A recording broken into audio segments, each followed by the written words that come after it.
Hi everyone, this is the analysis of the legal aptitude portion of the mock test 3, which was based on the CLAD pattern.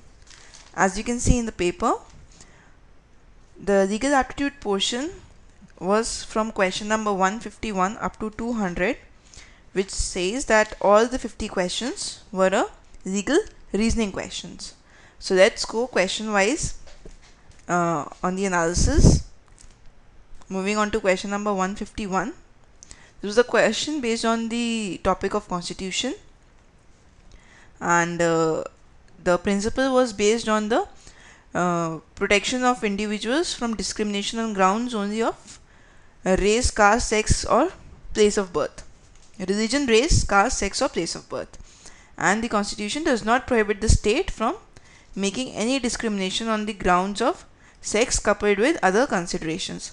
So going by the facts, we can see that what happened in this question, the age of retirement of females was fixed at the age of 40 and that of the males were fixed at the age of 48, and there were certain reasons given behind the difference in the retirement age.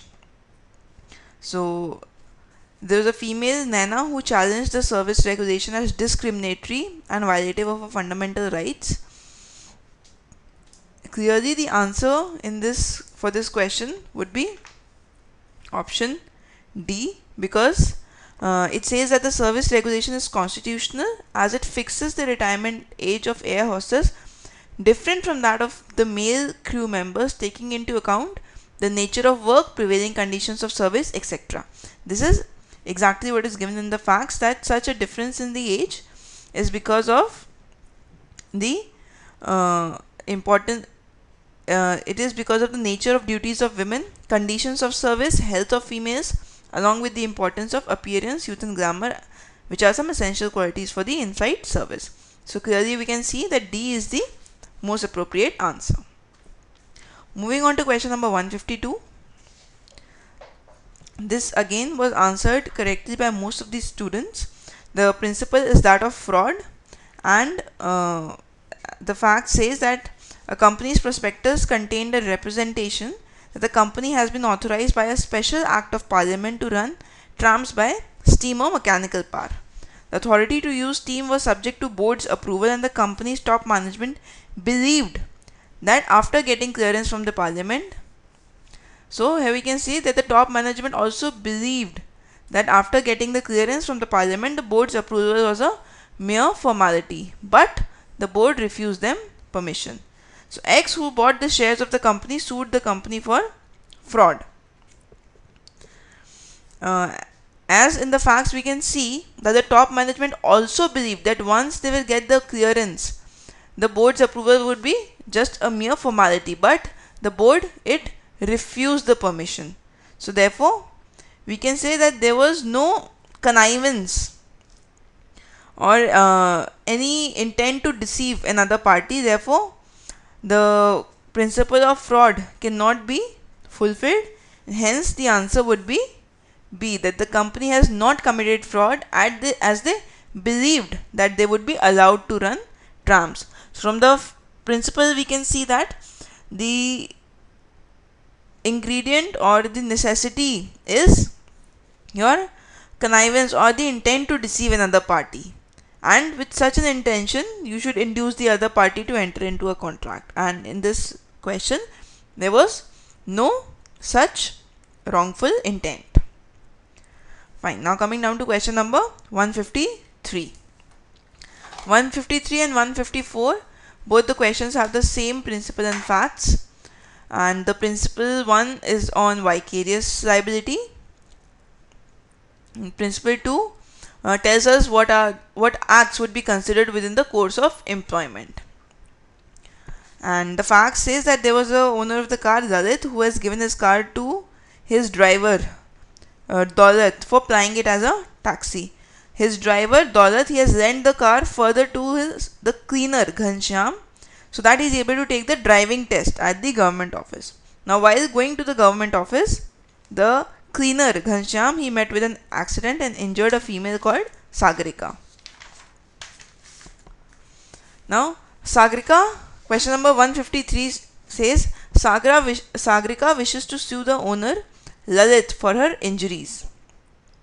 So, will the master be liable for the acts which have been done by the cleaner? So, clearly C would be the answer, because the master would only be liable for the acts done by his servant, and the servant was the driver, and it was the driver who has further given the car to the cleaner. So therefore, Lalit will not be liable for damages, as Daulat had given the car to Ghanshyam for personal purpose, which was not the reason for which the car had been entrusted to Daulat in the first place. So clearly C is the answer. Question 154 says, what if Daulat had taken the car for getting his driving license, which was due for renewal, and met with an accident? Would Lalit be vicariously liable? In this case, majorly the students have marked A as the correct option, but over here we can see that question 154 says, what if Daulat had taken the car? So Daulat is a servant to whom Lalit had given the car. So first of all, there would be a master-servant relationship playing in this question. Moreover, the work for which Daulat would be taking the car is to get his driving license renewed, and driving license is the most essential thing for plying your car as a taxi. So it is a requirement for working as for driving a car as a taxi. So that is why it is the most essential work for which the Lalit had given the car to Daulat in the first place. So therefore, for question number 154, the correct answer would be B. That if he had taken the car out for driving license and met with an accident, then Lalit would be held vicariously liable. Now, moving on to question number 155. Question 155, there are two principles. The first principle is, whoever being a public servant knowingly disobeys any direction of law as to the way in which he is to conduct himself as such public servant, intending to cause or knowing that he is likely to cause injury to any person, commits an offence. Principle 2 says, a public servant signifies any person duly appointed and invested with authority to administer any part of the executive power of the government or to execute any other public duty imposed by law. So, now the fact says that A was employed as a cashier, and one of his duties was to give monthly salary to the employees in a public office. So A used to give monthly salary, which was one of his duties, to all the employees. As per the rules stipulated by his superior, he was bound to report in office by 9 a.m. So he was usually supposed to come by 9 a.m. B, who was a colleague of A, and A bore a grudge against B. So A had a grudge against B.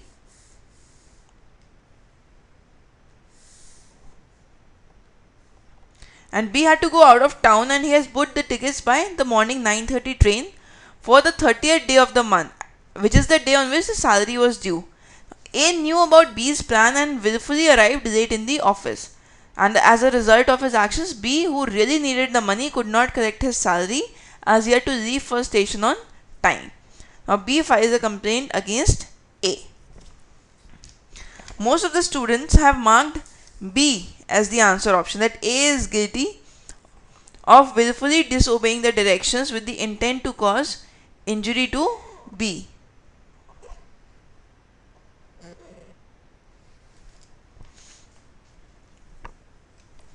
So option B says that he willfully disobeyed the directions to cause injury to B.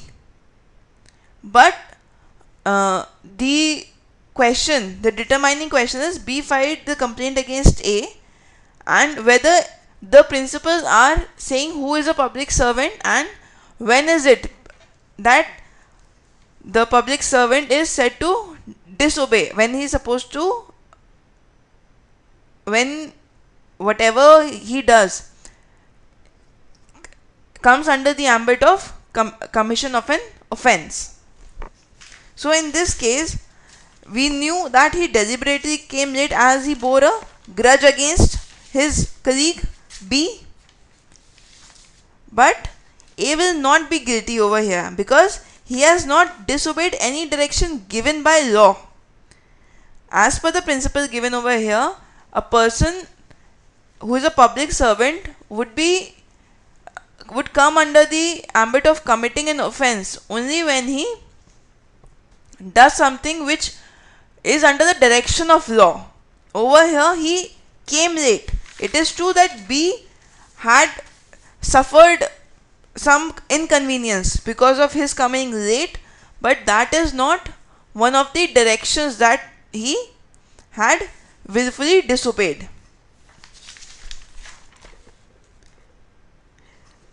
And in the principle 1, where it is written that knowingly disobeys any direction of law, there law refers to legislations or statutes which are passed by a competent legislature.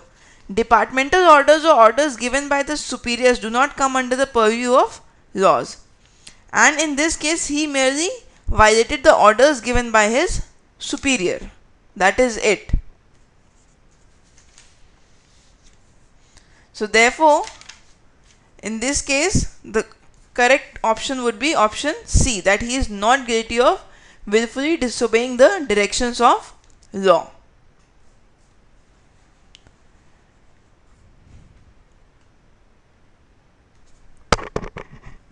Let's come down to question number 156. Question 156 says, the principle given is that of an assault, and the fact says that there is one person, Robert, who went to a supermarket to get some groceries and utilities, and over there a gang of teenagers came with knives and started to take away the crates of beer. So Robert went to the toy section and picked up a toy gun which actually looked like a real gun, and he triggered the gun which made the sound of a shot. Then he came running towards those teenagers and pointed the gun at the head of one of them who was wearing a blue jacket. All of them ran out of the store. The boy in the blue jacket filed a complaint against Robert for assault. Now the principle says an assault is the act of creating apprehension of an imminent harmful or offensive contact with a person. Now most of the students have marked B as the answer, that Robert will not be liable for assault because he was using a toy gun which was not capable of hurting anyone. So true that he was using a toy gun, but the principle says that the act of creating apprehension or of an imminent harmful or offensive contact. So when Robert had come running towards the boy wearing a blue jacket, and he has pointed the gun at the head of on his head, then there was an apprehension of imminent harm, because initially when he has triggered the toy gun, it has made a sound of a shot. So everyone thought that the person who has made the shot, he is carrying a gun. That is the reason when Robert, when he has triggered the gun at the head point of the boy in the blue jacket, it would be considered as creating an apprehension of imminent harm. Therefore, the correct answer would be C, that Robert will be liable for assault because the toy gun, it created the fear of the ability to do a bodily hurt. Now let's move on to question 157. This seemed like it was a little lengthy question, but most of the students have marked it correctly. And the correct answer for this question is option A. Now moving on to question number 158. This is a question on the topic of defamation, and the fact says that there was a football famous player who was very disciplined in his lifestyle, and one day he was celebrating his victory in an international tournament, and he was drinking some cold drink. But as the media was also there, the media took his photographs and published in the newspaper with the tagline that Mambo Jr. drinks a lot and parties non-stop. This was offensive to Mambo Jr. as he was a teetotaler, and he started receiving hate mails from his fans, which clearly affected his image as a footballer, as he was a very famous footballer and he was considered as a god of football.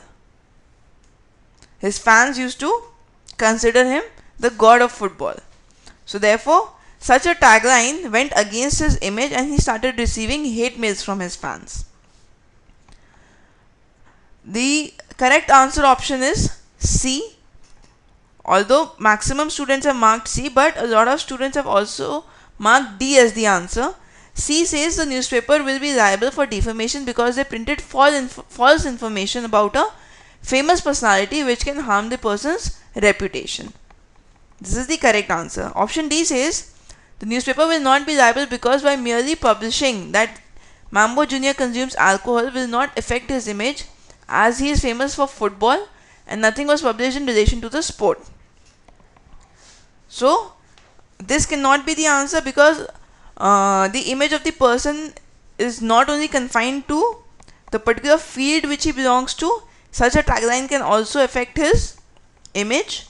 And option A says that the newspaper is liable for defamation because they should have confirmed what he was consuming before printing such a line on the front page. So A also cannot be the answer, although it says that the newspaper is liable, but the reasoning is not exact as per the principle. Option A says that the reasoning given over here that the newspaper should have confirmed before printing such a line. So this is more of an ideal answer that what they should have done, but that is not the reason for the defamation. The reason for the defamation is printing of the false information. So therefore option C is the correct answer. Now coming down to question 159. So again seemed like a simple question. Most of the students have marked the correct answer as B. Sher Khan would be liable because it was his duty to keep them inside the nursing home. Okay, now moving on to question number 160. Question 160 is the question in which the principle is based on the concept of bigamy. The principle says whoever having a husband or wife living marries in case in which marriage is void by the reason of its taking place during the life of such husband or wife shall be punished with imprisonment of up to 7 years and fine. The fact says Amit and Asha were happily married since 2010, and while travelling to Bangalore for business, Amit met Meha, who was his ex-wife, as they had separated in 2008. They started having a serious affair and this continued for 2 years.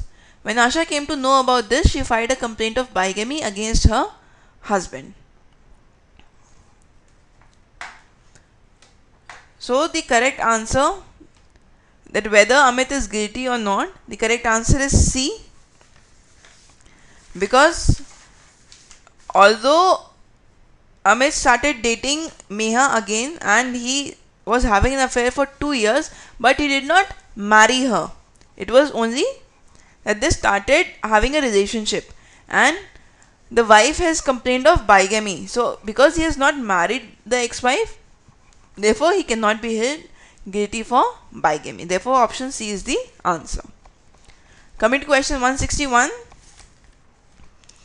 The question is based on the agreement consideration and most of the students have marked the answer correctly, which is option B, that there was no consideration for Sami and he is not liable. Moving down to question number 162. Now question 162 and 163 have common set of facts and principle. The principle is, when a party to a contract has refused to perform or disabled himself from performing his promise in its entirety. So, the promise that has to be performed is the promise in its entirety. The promisee may put an end to the contract unless he has acquiesced in words to its continuance. Now the fact says, X was a lorry driver who was engaged by Y to supply 15 loads of sand to Y at specified dates. So X had made 5 deliveries but willfully abstained from delivering the 6th load on the specified date. However, he delivered the rest of the loads as per the scheduled days, which was received by Y.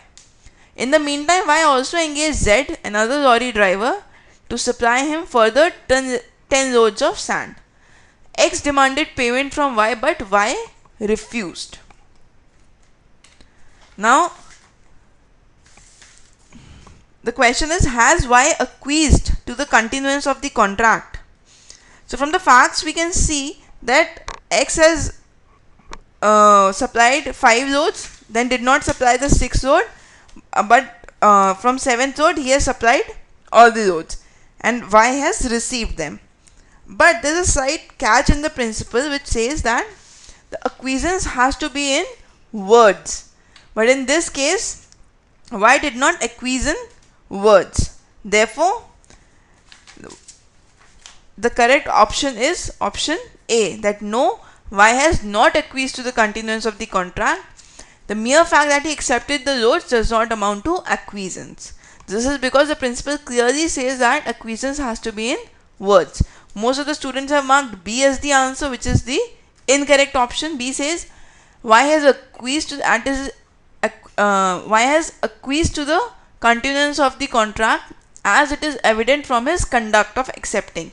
But the principle clearly says that acquiescence has to be in words. Therefore, B cannot be the correct answer. The correct answer option is A. Coming down to question 163, it says, does Y have the right to end the contract with X? So, most of students have marked B as the option, which is the correct option. That yes, S did not perform the contract in its entirety. From the principle, it is clearly written that if a person has disabled himself from performing his promise in its entirety, so therefore option B would be the correct answer. Now coming down to question 164.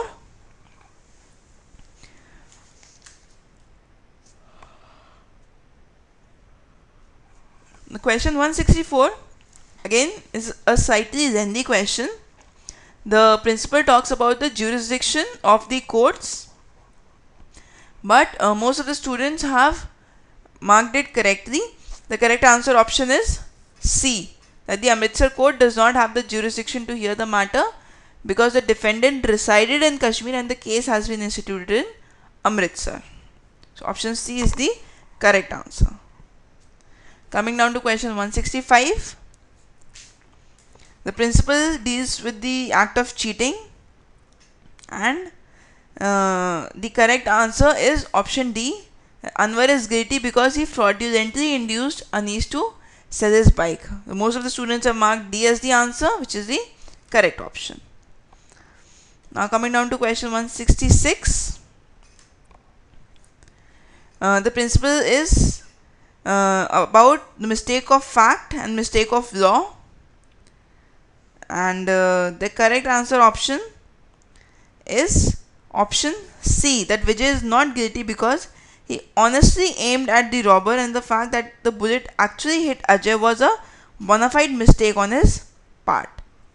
So the correct option is option C, and almost all the students have marked C as the right answer. Now moving on to question 167. Question 167, the principle says that no person shall be convicted for any offence except for a violation of law in force at the time of the commission of offence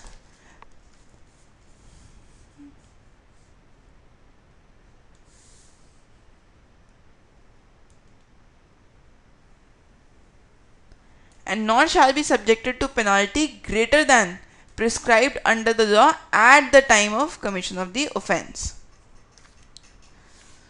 So, in the facts, there was this person who was a minor who was arrested in December 12 for the crime of rape. But and on that date, no minor was liable for imprisonment or any other punishment except a maximum term of 1 year. But the legislature took note of this loophole and then later changed the punishment term to 7 years. So when Ajay was finally sentenced, he was given a maximum punishment of 7 years. He challenged his sentence before the High Court. So the punishment given is illegal because at the time when he did the offence, at that time the punishment prescribed was only 1 year, but it was changed later. So as per the principle, option A would be the correct answer, that punishment is illegal and liable to be set aside. Coming down to question 168. The principle talks about inevitable accident is that, and it is what? It says inevitable accident is that which could not possibly be prevented by the exercise of ordinary care, caution and skill. The fact says Ankit was a college student. He was living with his grandfather who has recently got a kidney transplant treatment done. Though he was doing well, he was not allowed to be administered any medication. As the grandfather had got the kidney transplant done, he was not allowed any medication at all without doctor's consultation. One day his grandfather slipped in the bathroom and twisted his ankle. Ankit got an ointment to reduce the pain and rubbed it well on his ankle. After 2 hours, his grandfather suffered a severe pain in his abdomen, and by the time he was taken to the hospital, he passed on the way. It was diagnosed that the painkiller ointment seeped through his skin and mixed with the blood, because of which the kidneys failed. Will Ankit be liable for his grandfather's death? So we need to figure out whether the act that was done by Ankit and the death of his grandfather which resulted because of his act, whether it's an inevitable accident or not. So going by the facts, it looks as if it was an inevitable accident, but because his father had recently got a kidney transplant, the doctors has clearly said that he should not be allowed any medication without doctor's consultation, which Ankit did not do. So most of the students have marked B as the option, that Ankit is not liable for the death of his grandfather because he took ordinary care. But you can see clearly in the fact that the grandfather was not allowed any medication without doctor's consultation. So therefore the correct answer option is C, because he did not consult the doctor before applying the ointment. Now moving on to question number 169. Question 169 says, the principle talks about the bailment, and principle 2 talks about the amount of care that should be taken by a bailee. Now in this case, again, most of the students have marked C as the answer, that yes, a sub-bailment was not part of necessary handling and therefore the bailee cannot be exempted from the delivery of the goods. But the correct answer option is A, that a bailee cannot exempt himself from the liability.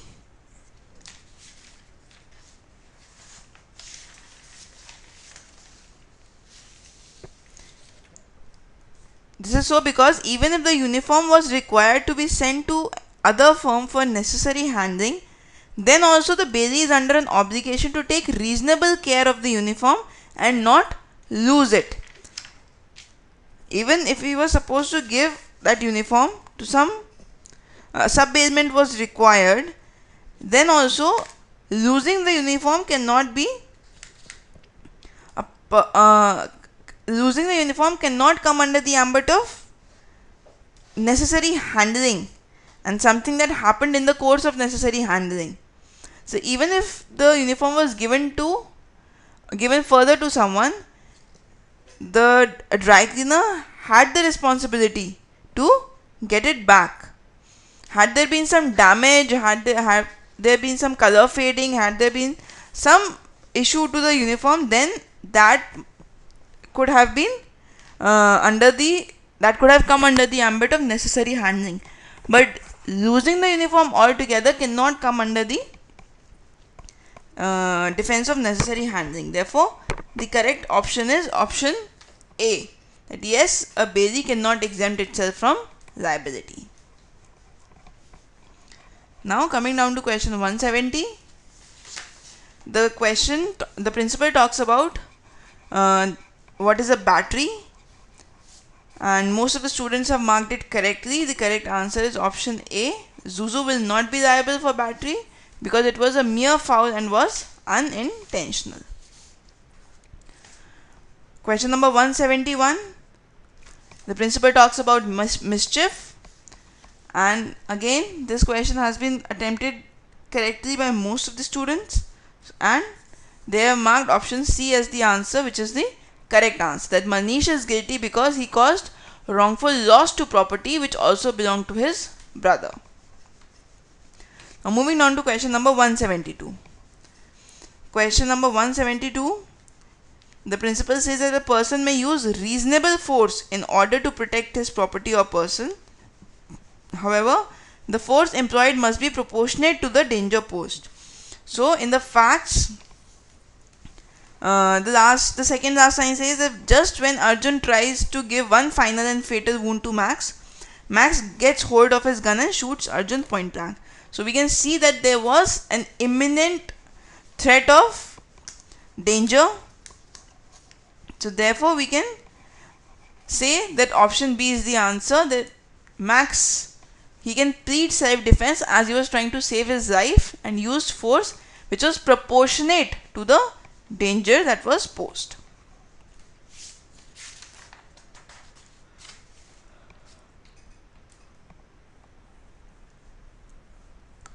Now coming down to question number 173. Question 173 is a question on the topic of constitution. Again, this seemed like a fairly easy question because most of the students have marked B as the answer, which is also the correct answer, that writ petition is liable to be dismissed as right to die is not a fundamental right.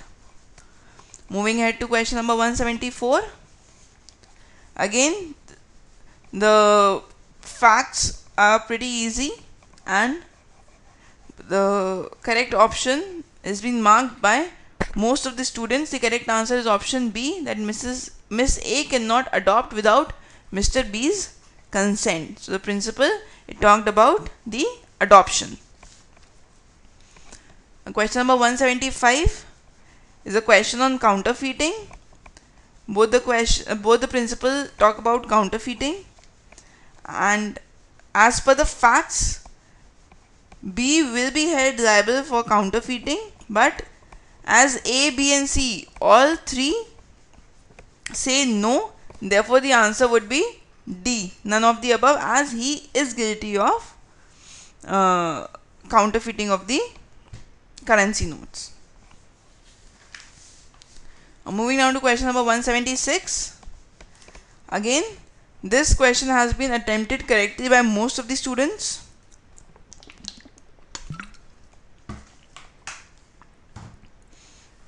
The principal talks about criminal trespass, and as per the facts, the correct answer that we can come down to is option B, that Inspector Vijay and other policemen are not guilty. Police had gone to the premises on the orders of the government and they fired only after they were attacked by the factory owners. So therefore, option B is the correct answer. Coming on to question 177. It says an agreement to interfere with the course of justice is void. So again, most of the students have marked the correct answer as B, which is the right answer, and says that the agreement between the priest and A cannot be enforced, can be enforced as it did not interfere with the course of justice. So we can clearly see that the payment of fee of the priest had nothing to do with the case that was going on. So therefore B would be the correct answer. Now moving down to question number 178. 178 and 179 have the common set of principles and facts. The principle is that of an act of God, and fact says that Karun constructed a series of artificial reservoirs and ponds on his land for water conservation, but due to an unnatural violent cyclone Leher, the reservoir break down, causing a lot of damage to the nearby property owned by Shashwat. Fine. Now question 178 says that Shashwat now intends to sue Karun for such careless act of storing water. So the act of storing water in reservoirs is not a careless act.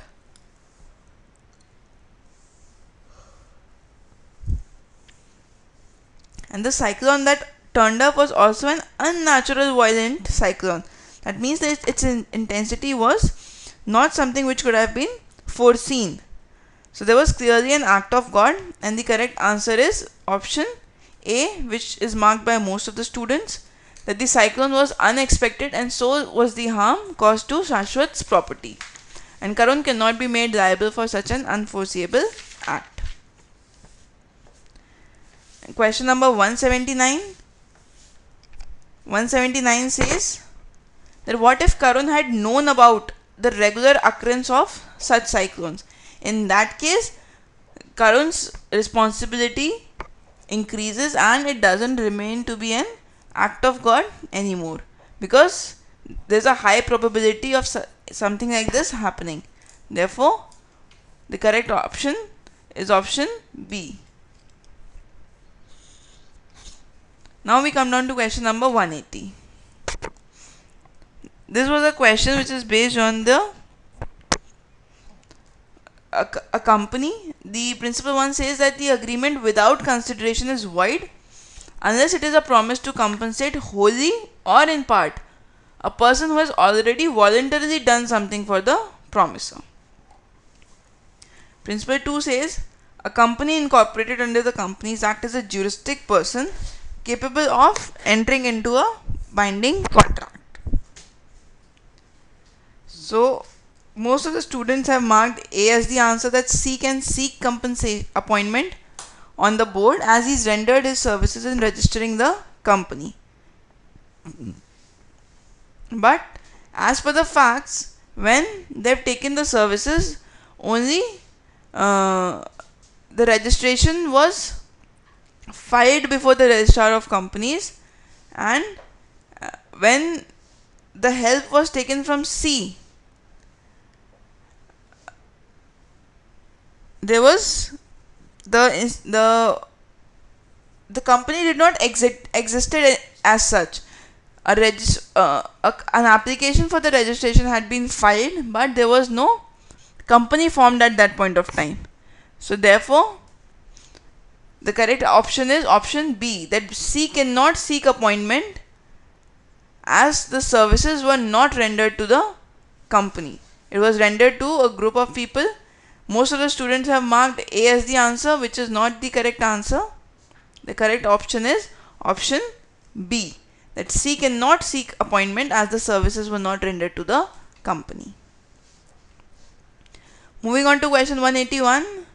This most of the students have marked correctly. The correct answer option is A, that Neha is guilty of bigamy because her marriage with Nandu subsisted when she married Ram.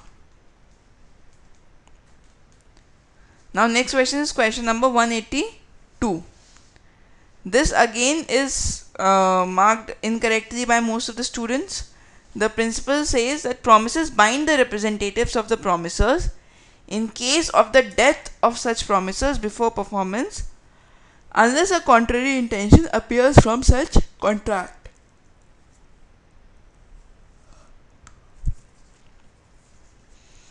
Now, Amit was a renowned painter and he organized an exhibition of his painting.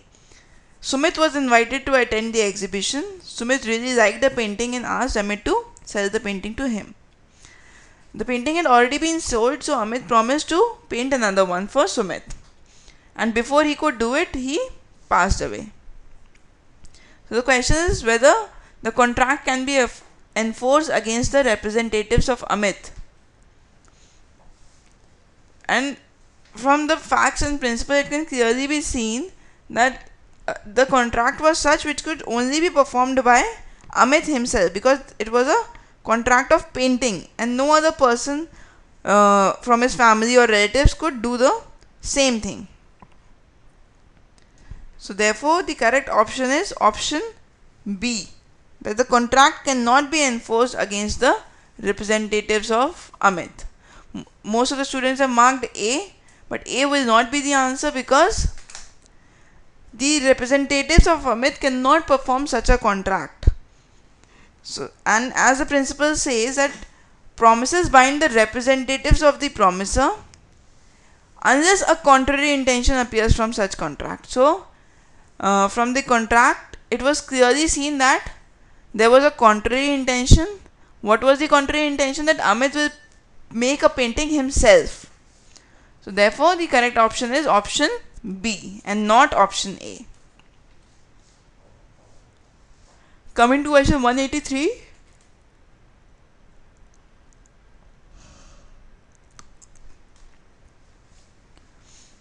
This again is a slightly lengthy question, but it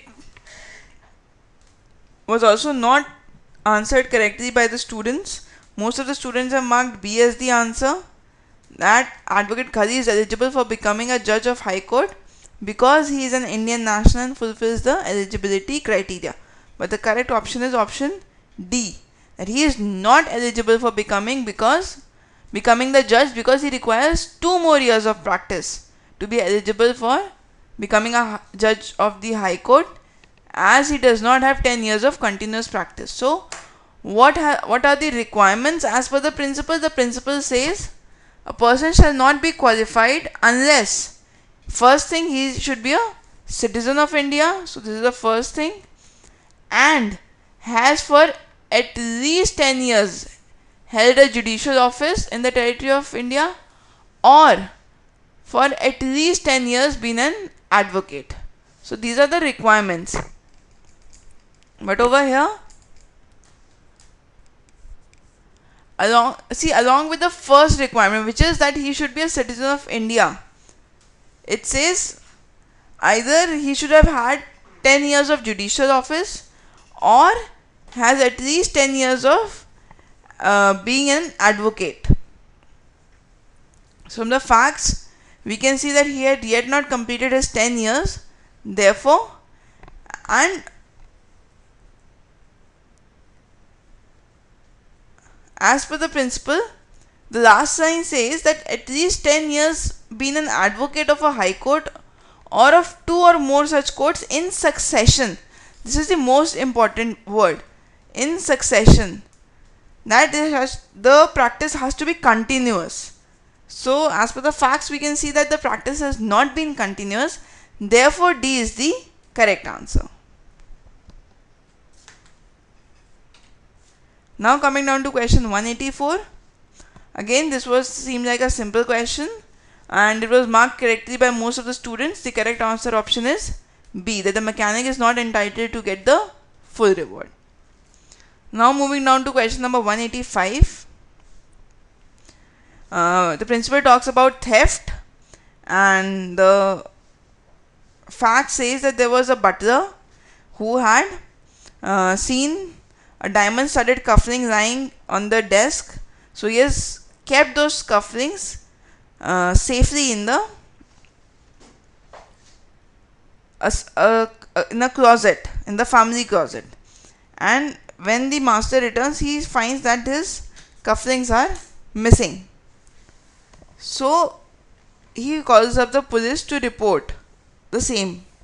So whether the butler would be guilty of theft, most of the students have marked A as the answer, that Alex is not guilty of theft even though he had moved the property without the consent of Bruce Wayne. The correct answer is A. So most of the students have marked the answer correctly. The only thing that had to be figured out in this question was that there was no dishonest intention. Although the butler, he moved the property from one point to another, he did not take the consent of the owner. So all the other requirements of theft are fulfilled, but there was no intention to take dishonesty. Therefore, A is the correct option. Now coming down to question 186. Again, this question seemed like an easy question and most of the students have marked it correctly. Therefore, B is the correct option, that the reservation does not violate right to equality and hence it is constitutional. Coming down to question 187. Question 187 says, the principal talk about that of negligence, that when would an act be considered as negligence. So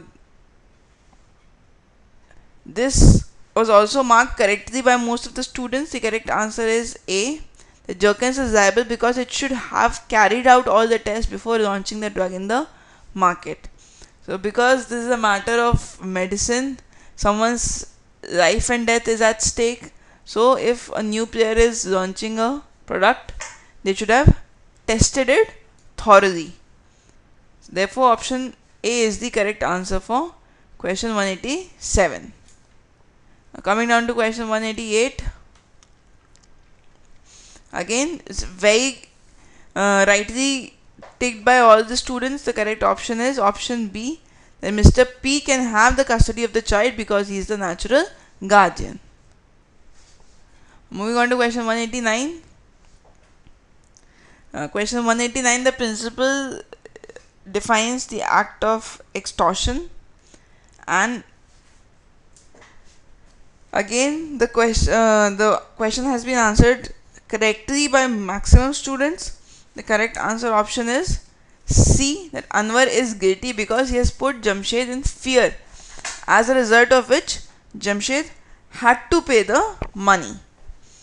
So from the facts, it can clearly be seen that Anwar is guilty. Moving down to question 190.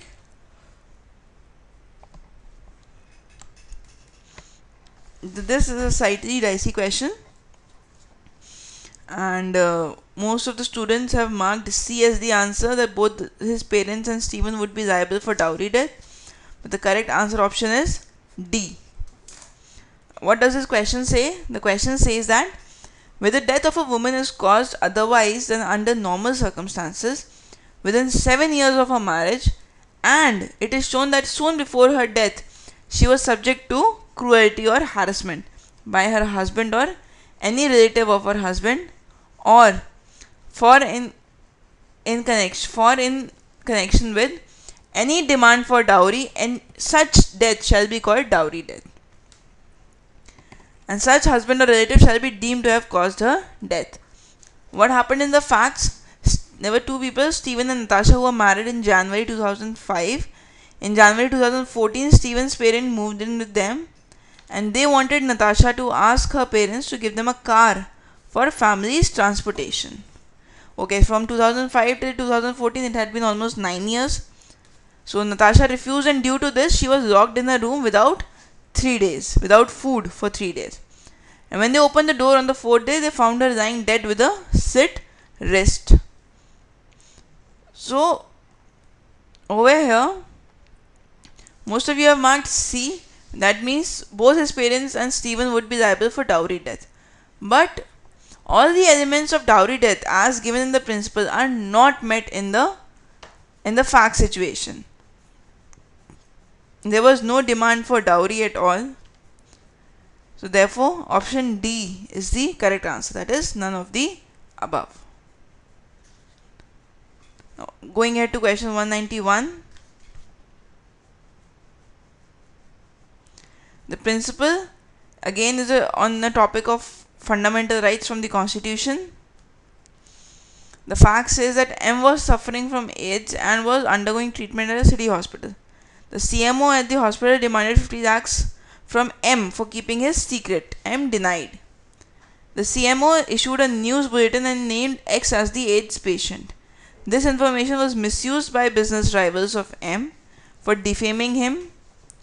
M filed a suit against the hospital and chief medical officer. Choose the correct option.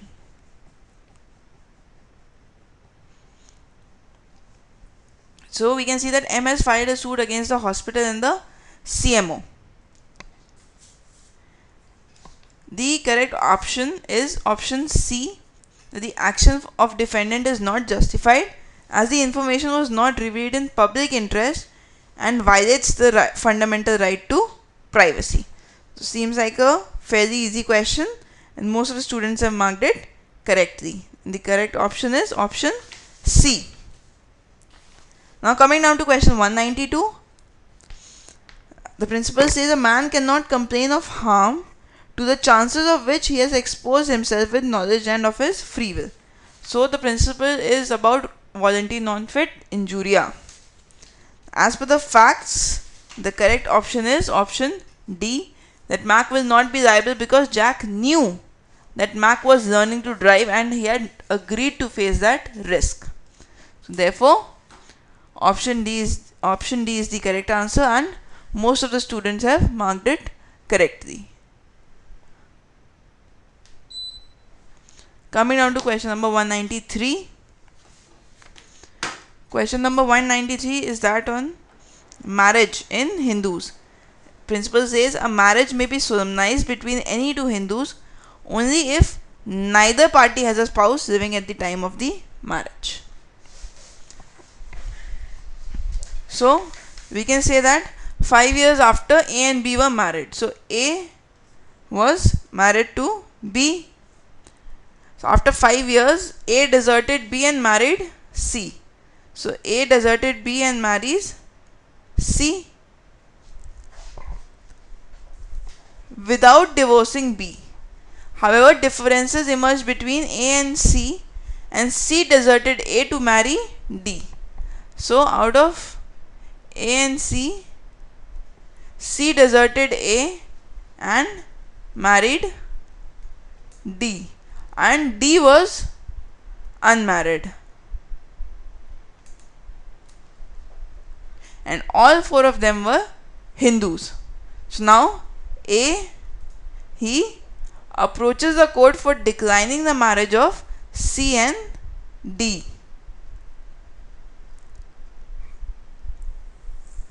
And declaring the marriage as to be void. Option A says marriage of C and D is void because C has a subsisting marriage with A. Now C cannot have a subsisting marriage with A because A did not divorce B. So therefore A already had a spouse living who was B. Therefore A and C's marriage would be a void marriage. Now the question says that A has approached the court for declaring the marriage of C and D as void. Now when the marriage of A and C was void, C still can marry anyone. So when C and D get married and D is also unmarried, so this will be a valid marriage. Therefore option B is the correct answer, that marriage of C and D is valid because A and C's marriage was void. Now coming down to question 194. Now question 194 and 195 both have the same set of principles and facts. 194, again principle 1 talks about vicarious liability and principle 2 says when would an act be considered within the course of employment?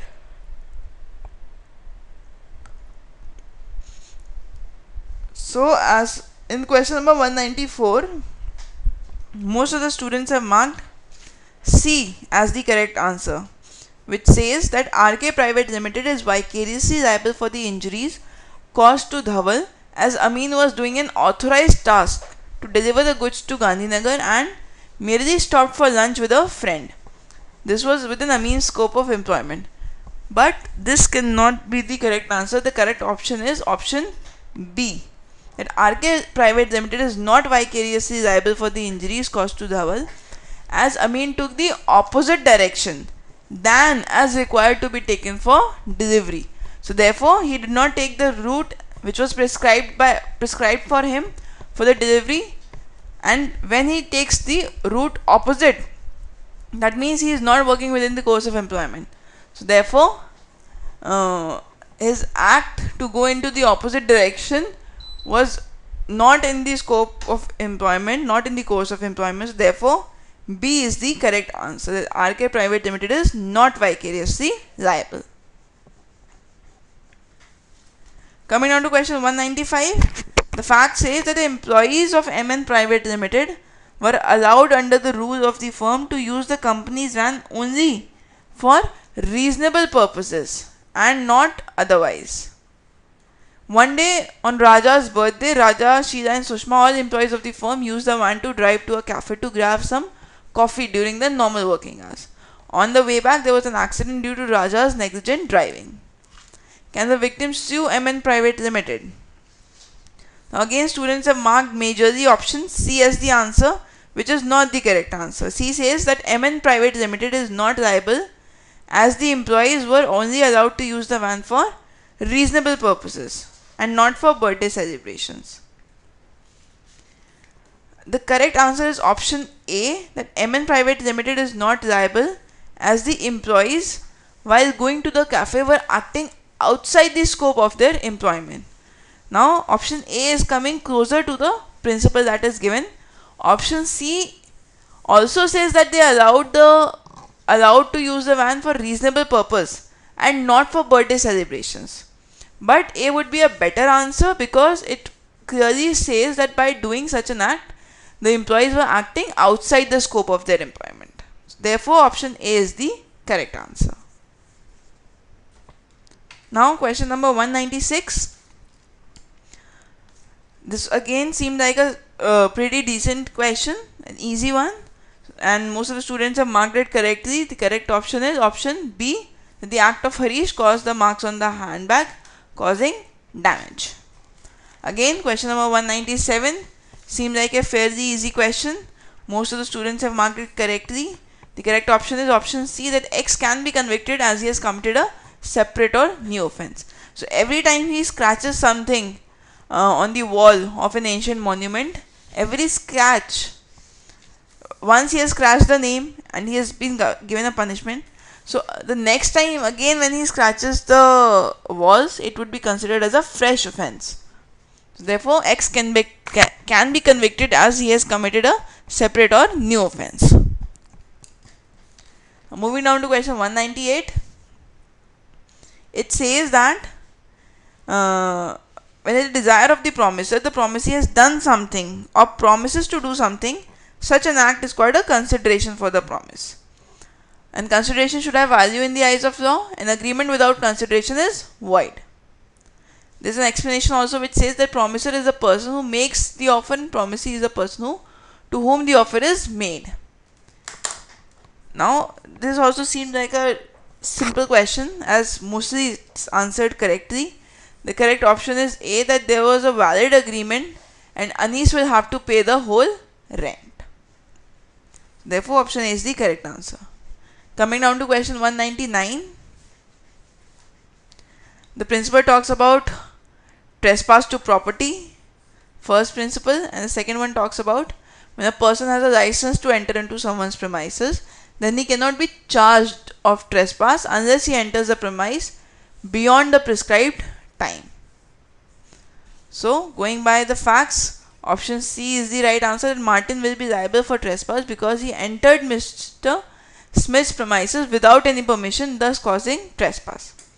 So we can clearly see that from the facts, C is the correct answer. Now coming down to the last question of the legal aptitude section. The last question said, a person abets the doing of a thing who instigates any other person to do that thing. Explanation says, it is not necessary for the commission of an offence of abetment that the abettor should convert to the offence when the person who commits it. It is sufficient if he engages in the plotting in pursuance of the offence has been committed. A fact says Akash and Aniket planned to kill Ramesh. To complete their plan, they asked Suresh for his rifle. When Suresh inquires about the reason, Akash tells him that he needs to kill a leopard which has come into a nearby village. Akash and Aniket then used that rifle to shoot Ramesh. Arvind arrests all three of them. Is Suresh liable for abetment? Will Suresh be liable for abetment? The second line of the fact says Suresh inquires about the reason for taking of the life. So the correct option was option B, that no, because Suresh was not aware of the original plan of Akash and Aniket. Therefore, he cannot be held liable. So this completes the analysis of the legal aptitude portion of your mock 3. Thank you.